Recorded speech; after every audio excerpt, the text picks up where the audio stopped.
नमस्कार दोस्तों, clear CGPSC के यूट्यूब चैनल पे आप लोग का बहुत बहुत स्वागत है।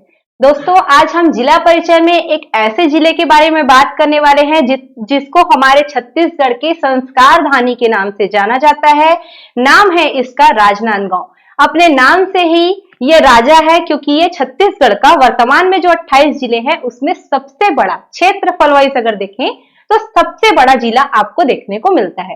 राजनांदगांव क्षेत्र जो है, चाहे इतिहास की दृष्टि से देखें, चाहे पुरातात्विक दृष्टि से देखें, या जो संस्कृति है हमारी कला संस्कृति उसकी दृष्टि से देखें, तो सारी दृष्टि से ये महत्वपूर्ण आपका जिला जो है होने वाला है। इसके अलावा अभी जो वर्तमान में जो अपडेट आई है, जिसके अनुसार इसका जो प्रशासनिक पुनर्गठन करने का बात बोला जा रहा है, जिसमें यहाँ की कुछ तहसील जैसे अंबागढ़ चौकी, मोहेला, मानपुर, इसको जो है एक नए जिले के रूप में अलग किया जाएगा। ऐसी घोषणा इस स्वतंत्रता दिवस जो 15 अगस्त 2021 का स्वतंत्रता दिवस था उसमें भाषण के दौरान जो वर्तमान अब मुख्यमंत्री हैं उन्होंने किया हुआ है।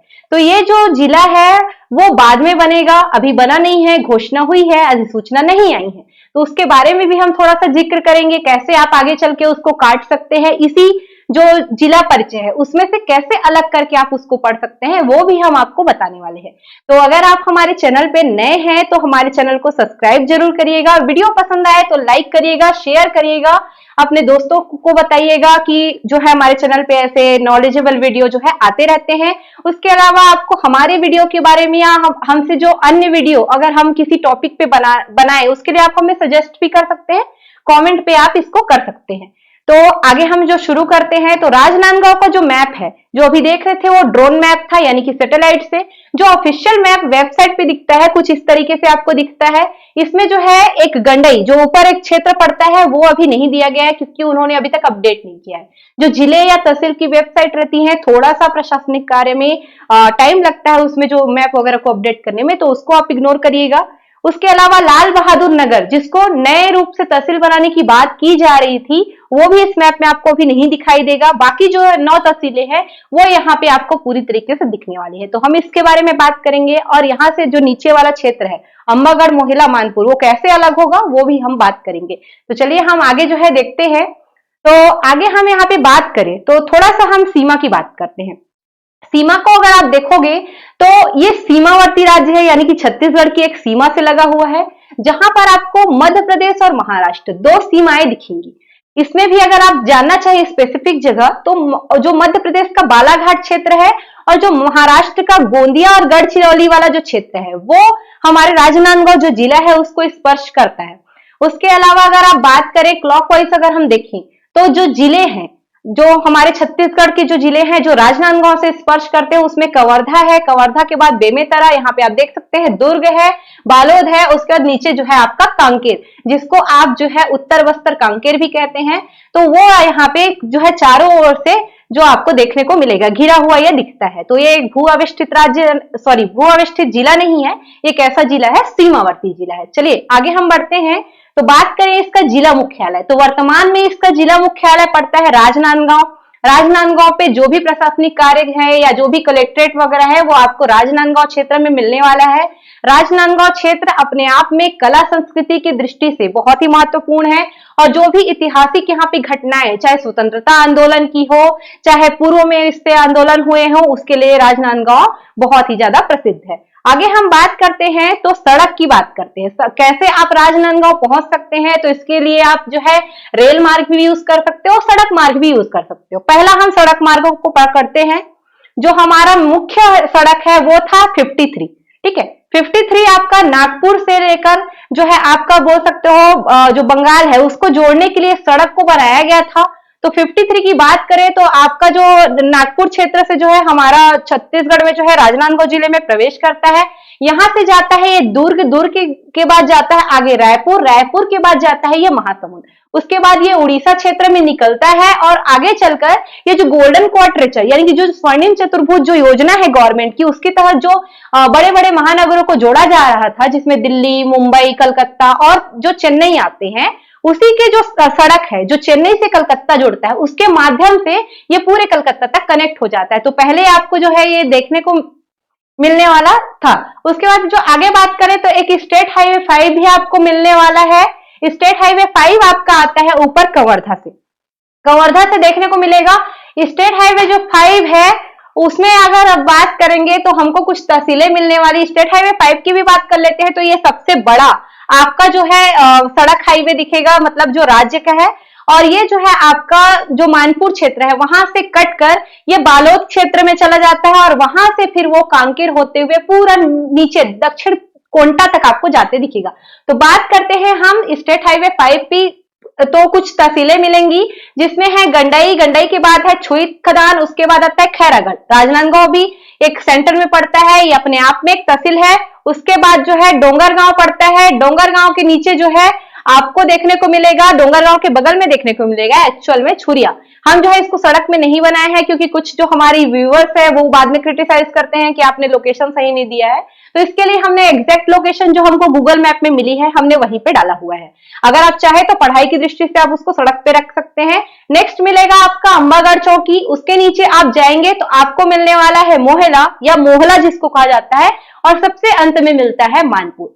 तो टोटल अभी देखेंगे आप तो 10, और एक लाल बहादुर नगर को भी अगर आप जोड़ दें, अभी एग्जैक्टली उसका लोकेशन हमको गूगल में नहीं मिल पाया है जो ऑफिशियल साइट में है, तो हमने नहीं डाला हुआ है क्योंकि लोग बाद में कमेंट करते हैं फिर उससे दिक्कत ही होता है, तो हम अभी तक उसको नहीं डाले हुए हैं। याद रखिएगा लाल बहादुर नगर को भी बनाए जाने की बात कही जा रही थी। अगर उसको भी जोड़ दे तो हम कुछ 11 तहसील होते हैं जो एकदम करेंटली जो घोषणा किए हुए तहसीलें हैं, जो 18 से 25 तहसीलों की घोषणा की जो बात हुई थी उसकी बारे में हम नहीं बात कर रहे।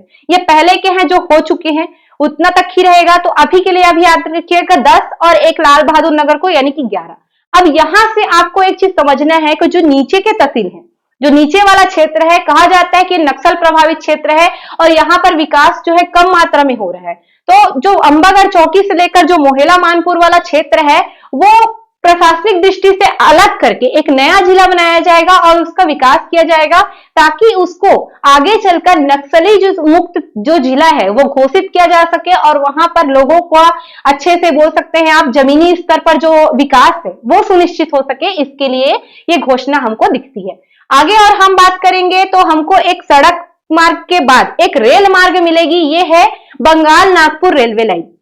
इस रेलवे लाइन पे आपको जो है एक तहसील मिलेगी, नाम है इसका डोंगरगढ़। ध्यान रखिएगा डोंगरगढ़ ही रेलवे स्टेशन पड़ता है। बात करें तो इस रेलवे लाइन की, तो सबसे पहले अगर रेलवे लाइन की शुरुआत तो नागपुर से डोंगरगढ़ के बीच ही हुई थी। तो 1888 के समय जो है उसके बाद ही ये बनना चालू हुआ है। ये रेल मार्ग जो है ये पूरा मुंबई हावड़ा रेल मार्ग है, यानी कि मुंबई से आपको हावड़ा तक जोड़ता है। दो बड़े महानगरों को जोड़ने के लिए इसको स्थापित किया गया था। उसके अलावा दूसरा रीजन ये भी था कि ये पूरे क्षेत्र राजस्व की दृष्टि से बहुत ज्यादा महत्वपूर्ण है।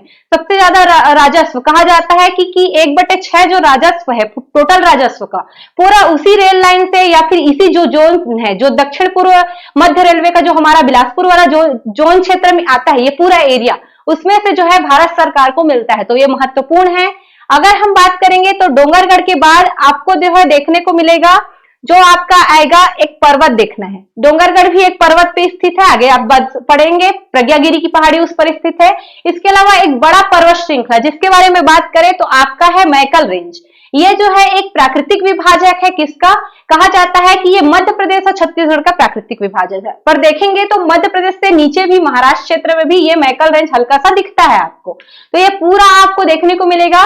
ये इस क्षेत्र में अनेक प्रकार की पहाड़ी है जैसे देवसानी, लिलवानी, झाला पहाड़, भरकुंड, अनेक प्रकार के नाम वाले और भी पहाड़ी मिलेंगे। लेकिन हम जो है अभी वीडियो लंबा हो जाएगा तो ज्यादा चीजों को बात नहीं करेंगे। अगर आप लोग को चाहिए होगा तो आप लोग कमेंट करिएगा, हम अलग से एक वीडियो में आपको पहाड़ी के बारे में पूरा अलग से जो है जानकारी दे देंगे। अब यहाँ से हम एक चीज और बात करें तो यहाँ से बहुत सारी नदियां भी उद्गम होगी।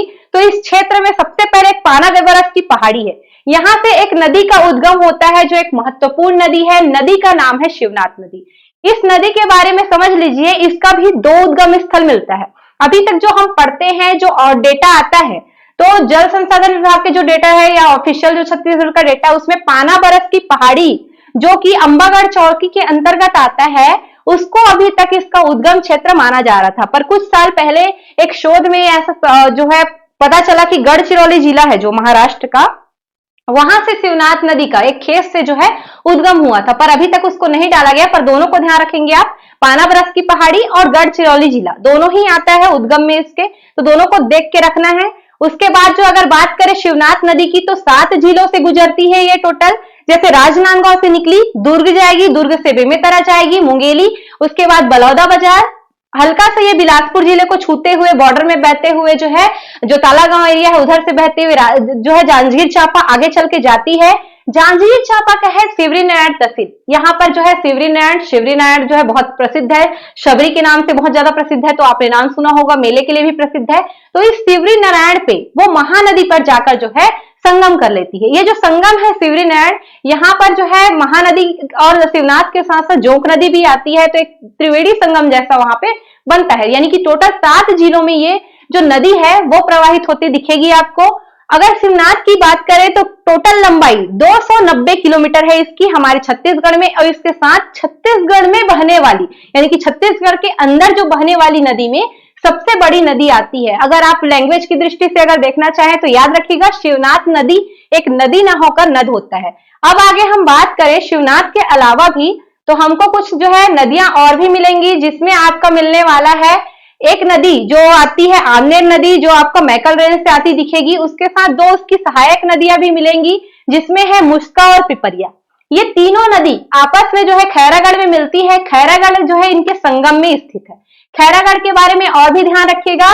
खैरागढ़ जो वीरेंद्र बहादुर सिंह और जो रानी पद्मावती की बेटी रहती है इंदिरा, इन दोनों की पुत्री रहती है इंदिरा, कम जो है उम्र में ही इसकी मृत्यु हो जाती है बीमारी के कारण। यहाँ पर ये लोग क्या करते हैं, उनके जो शौक रहता है, उनको जो है कहा जाता है कला संगीत का बहुत ज्यादा शौक था, तो उसके शौक को हमेशा के लिए स्मरणीय बनाने अपने ही महल जो कमल विलास परिसर है वहां से एक संगीत विश्वविद्यालय की जो है यहाँ से शुरुआत करते हैं। 14 अक्टूबर जो 1956 में इसको जो है स्थापित किया गया था, इस जो संगीत विश्वविद्यालय को, जो कि एशिया का प्रथम संगीत विश्वविद्यालय भी कहा जाता है। बहुत बड़े बड़े सिंगर हैं जो यहाँ से निकले हुए हैं। उसके अलावा खैरागढ़ के बारे में याद रखिएगा, यहाँ पर एक जो कवि थे जो राजा लक्ष्मी निधि राय के अंतर्गत रहते थे, दलपत राव बोल सकते हो आप, वो भी यहाँ से निकले हुए हैं जिन्होंने छत्तीसगढ़ी भाषा का प्रयोग किया था। तो इसके बारे में खैरागढ़ को ध्यान रखिएगा। खैरागढ़ रियासत भी रही है, बैरागी संतों द्वारा स्थापित किया गया था, जैसे राजनांदगांव भी एक रियासत ही रही है, ध्यान रखिएगा। उसके अलावा और भी नदी है जिसके बारे में हम बात करें तो बाघ नदी निकलती है। बाघ नदी महाराष्ट्र और जो है छत्तीसगढ़ की सीमा जो है बनाती है, याद रखिएगा। बाघ नदी आपका जो है यहाँ का जो हमारे महानदी अपवाह तंत्र है उसका हिस्सा नहीं है। बाघ नदी वेनगंगा के माध्यम से गोदावरी में मिल जाती है, यानी कि ये गोदावरी जो आपका ड्रेनेज सिस्टम है उसका एक हिस्सा है। उसके अलावा एक नीचे गोदावरी से ही याद रखिएगा एक और नदी है जो आपका जो है मानपुर एरिया से निकलती है, उसके पहाड़ी एरिया से, नाम है इसका कोटरी नदी। ये नदी भी ध्यान रखिएगा, ये जो है आपका इंद्रावती की सहायक नदी है, यानी कि इंद्रावती तो गोदावरी की ही सहायक नदी जो अगर देखें अल्टीमेटली तो आप याद रखिएगा कोटरी नदी भी आपका इंद्रावती नदी जो ड्रेनेज सिस्टम है उसके अंतर्गत आती है। इसी के कारण, ये कोटरी नदी के कारण ही थोड़ा सा जो कुछ हिस्सा है वो दंडकारण्य प्रदेश में, जो प्राकृतिक विभाजन की दृष्टि से जो देखते हैं उसमें ये शामिल हो जाता है। इसके अलावा आपको याद रखना है, यहाँ पर एक हमको जो है नदियों के अलावा भी मिलने वाला है, जिसमें आपका मिलेगा एक बैराज जिसका नाम है मुंगरा बैराज। ठीक है, मुंगरा बैराज याद रखिएगा, शिवनाथ नदी पे है। उसके अलावा जो है आपको यहाँ पे पढ़ना है जो शुरुआत है वो पढ़ना है, उसमें जो है जैसे हम इंटर होते हैं, मान लीजिए हमको पूरे एरिया को भी अब देखते हैं, एरिया में कुछ कुछ जगह है उनको देख लेते हैं। तो सबसे पहले हम जो है इंटर करेंगे जैसे ही नागपुर साइड से हमारे राजनांदगांव क्षेत्र, यानी कि आपको छत्तीसगढ़ आना है, राजनांदगांव जैसे इंटर करोगे, आप जैसे ही इंटर करेंगे यानी कि आपका हाईवे अंदर आया, मतलब समझ लीजिए आपने किसको पार किया, ब्रिजबानी घाटी को पार किया। ब्रिजबानी घाटी है, जैसे ही ब्रिजबानी घाटी से आगे जाएंगे आपको मिलेगा चिचोला। चिचोला एक नाका है, आरटीओ सेंटर है, याद रखिएगा, पुलिस का यहाँ पे सेंटर आपको मिलेगा। जैसे आप आगे बढ़ेंगे आपको कुछ यहाँ पे पहाड़ियां दिखेंगी, जिसमें आपका है पहला चंद्रगिरी। चंद्रगिरी की पहाड़ी पर याद रखिएगा जैन तीर्थ का स्थल है। आगे आप जाएंगे तो आपको मिलने वाला है एक चितवा डोंगरी। चितवा डोंगरी पाषाण कालीन एक शैलाश्रय के लिए फेमस है, यानी कि आपको यहाँ पे चित्रित शैलाश्रय देखने को मिलेगा, पाषाण कालीन स्थल है। उसके अलावा आपको याद रखना है प्रज्ञागिरी, ये आपका मोस्ट इंपॉर्टेंट है। ये पहले तो याद रखिएगा, प्रज्ञागिरी की पहाड़ी जिस क्षेत्र में है वो है डोंगरगढ़।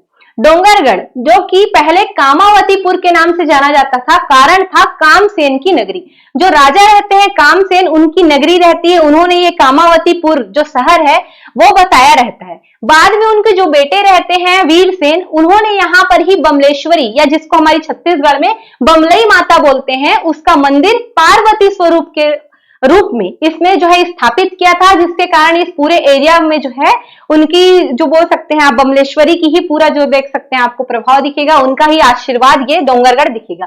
डोंगरगढ़ के बारे में और भी याद रखिएगा, यहाँ पर जो है माधवानल तालाब, कामकदला तालाब, अलग अलग प्रकार के तालाब, मोटियारीन पत्थर, ये सभी जो है डोंगरगढ़ में मिलते हैं। डोंगरगढ़ में जो है बौद्ध सम्मेलन भी होता है, क्योंकि प्रज्ञागिरी की जो पहाड़ी है उसमें बौद्ध की प्रतिमा जो है, बुद्ध की प्रतिमा, गौतम बुद्ध की, वो आपको देखने को मिलेगी। अगर आप रेलवे जो है लाइन से जैसे जाएंगे, रेलवे प्लेटफॉर्म से होके जाएंगे तो आपको वो प्रतिमा जो है दिखाई देगी। आगे हम बात करें तो आपको एक और जगह मिलेगा जो है आमगांव। आमगांव अंबागढ़ चौकी क्षेत्र में आता है। डोंगरगांव और जो अंबागढ़ चौकी है उस बीच में जो है आपका आमगांव पड़ता है। आमगांव से याद रखिएगा अंबा देवी का मंदिर, ठीक है, अंबा देवी का मंदिर याद रखिएगा आमगांव से। उसके अलावा जो है आमगांव के अलावा भी यहीं पे करेला है, वहां पे भवानी मंदिर भी मिलेगा। उसके बाद आगे हम बढ़े तो हम और क्षेत्र देखते हैं, तो यहाँ पे आपको खुज्जी खुज्जी एक मिलेगा जो कि जमींदारी क्षेत्र है। यह प्रसिद्ध है मराठा शासन के काल से। हाँ, मराठा शासन के काल में इसका जो है बहुत रोल है, तो हम जो है कभी मराठा शासन के बारे में बनाएंगे तो वहां पे हम जो है देखेंगे इसको। उसके बाद हम कुछ क्षेत्र देखते हैं ऊपर। ऊपर आप जो है गंडई वाले क्षेत्र है, गंडई छुई खदान वाला क्षेत्र, उधर देखते हैं। छुई खदान की बात करें तो ये भी एक देसी रियासत रही है। बहुत सारे किसान आंदोलन के लिए भी छुई खदान जो है फेमस है। गंडई गंडई एक तहसील है। गंडई जो है, गंडई में एक मरिया मोती बांध है, वो फेमस है। गंडई से याद रखिएगा यहाँ पे प्राचीन देउर मंदिर भी मिलेगा। गंडई क्षेत्र में और भी क्षेत्र है, जैसे आपको मिलने वाला है, एक है घटियारी। घटियारी का शिव मंदिर बहुत फेमस शिव मंदिर है। यहाँ पे कहा जाता है कि ये पूर्वमुखी शिव का मंदिर है, तो ये आपको घटियारी में मिलेगा। यहीं पे एक और मिलता है पैलीमेटा बांध, जो कि सुरही नदी पे है। यहाँ पे सुरही नदी हमने नहीं बनाया हुआ है, पर याद रखिएगा सुरही नदी भी इस क्षेत्र में बहती है। तो यहाँ पे आपको गंडई क्षेत्र में ही पैलीमेटा बांध दिखेगा। गंडई नदी जो है, या गंडई क्षेत्र में ही जो है सुरही नदी आपको देखने को मिलेगी। मनगट्टा है कि बोल सकते हैं हिरण प्रसंस्करण केंद्र कहा जाता है, मनगट्टा, वो मिलेगा आपको। तो इतना चीजें किसमें याद रखना है आपको, एक जो है कुछ बड़े बड़े क्षेत्र हैं, चाहे आपका घूमने की दृष्टि से हो, आपके पर्यटन की दृष्टि से या जानकारी की दृष्टि से बड़े बड़े क्षेत्र हैं, इसको ध्यान रखिएगा। एक चीज और है, हम जो है क्लियर कर देना चाहते हैं, अगर आप हमारे इस मैप को पकड़ के आप राजनांदगांव घूमना चाहे तो आपको दिक्कत कर सकता है, क्योंकि ये हम जो है नॉलेज की दृष्टि से लिए रहते हैं और मैप जैसा इसका है, एक लंबा मैप जो है उसमें इसको दर्शाना थोड़ा सा मुश्किल रहता है। तो पूरे नाम अच्छे से दिख जाएं, इसके लिए जो है हम इसको थोड़ा सा प्रतिरूप बनाकर चलते हैं। तो प्लीज इसमें इसको देख के आप जो है वहां पर घूमने का योजना ना बनाइएगा। अगर आपको घूमने की योजना बनाना है तो आपके लिए गूगल मैप जिंदाबाद है आपके पास। चलिए हम कुछ और बात करते हैं, जैसे खनिजों की। खनिज क्षेत्र में भी ये बहुत ज्यादा महत्वपूर्ण है, और कुछ हम जो है इंडस्ट्रियल एरिया की बात करेंगे। तो सबसे पहले आपका जो है खनिज क्षेत्र को देखें तो खनिज क्षेत्र में आपको मिलने वाला है टप्पा। उसके अलावा आपको मिलेगा बोर तालाब, पनिया जेब और चांदी डोंगरी। अगर बात करें बोर तालाब तो क्वार्टजाइट के लिए फेमस है, टप्पा जो है सोने के लिए फेमस है। उसके अलावा चांदी डोंगरी फ्लोराइड के लिए फेमस है, यानी कि बहुत सारे अलग से मिलेंगे। पनिया जेब भी सोने के लिए प्रसिद्ध है, याद रखिएगा, यानी कि सोना के साथ साथ क्वार्टजाइट भी मिल रहा है, फ्लोराइड भी मिल रहा है। इसके अलावा और भी मिलेंगे, जिसमें से आपका मिलने वाला है, एक रहेगा खारा लौह अयस्क के लिए भी फेमस है, और खारा एक वन रिजर्व क्षेत्र भी है, यानी कि खारा जो बोल सकते हैं आप, खारा रिजर्व, वो भी आपको यहाँ पे देखने को मिलेगा। तो खारा लौह अयस्क के लिए भी फेमस है, और याद रखिएगा एक वन रिजर्व क्षेत्र है।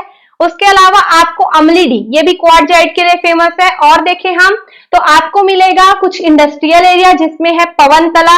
तो आप यहाँ पे ये नहीं कहिएगा कि इसके लेफ्ट में है राइट में है, क्योंकि आपको जो है थोड़ा सा एडजस्ट करना पड़ेगा मैप में, क्योंकि आपको पढ़ना सब चीजों को है, सबकी जानकारी लेना है। ये याद रखिए कि ये राजनांदगांव के अंदर है।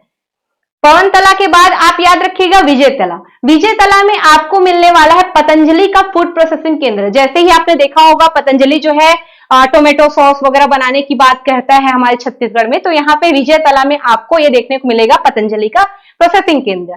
इंद्रावानी, यहाँ पे भी फूड प्रोसेसिंग सेंटर है। इंद्रावानी के बाद बात करेंगे टेडेसरा। टेडेसरा फूड पार्क के लिए फेमस है।